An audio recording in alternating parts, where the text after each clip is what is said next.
தற்போது இருக்கக்கூடிய நடிகர்கள் சாராயத்தை குடித்துவிட்டு பெண்களுடன் நடனமாடுகிறார்கள்.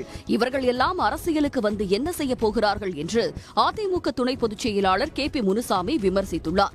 கிருஷ்ணகிரியில் நடைபெற்ற எம்ஜிஆரின் 109வது பிறந்தநாள் விழா பொதுக்கூட்டத்தில் பேசிய அவர், மக்களுக்கு நல்ல அறிவுரை வழங்கக்கூடிய கதாபாத்திரத்தில்தான் எம்ஜிஆர் நடித்துள்ளார், குடித்துவிட்டு கும்மாளம் போடும் கதாபாத்திரத்தில் நடித்தது கிடையாது என்று கூறினார். எம்ஜிஆர் போன்ற நடிகர் எங்கே, தற்பொழுது இருக்கக்கூடிய நடிகர்கள் எங்கே என்று KP முனுசாமி கேள்வி எழுப்பினார். நடிகர் எங்க, இப்ப இருக்கிற நடிகர்கள் எங்க?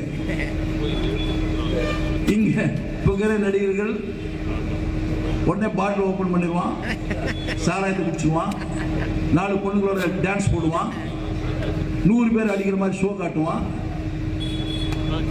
அவங்க எல்லாம் அரசியலுக்கு வந்து என்னத்தை பண்ண போறாங்க?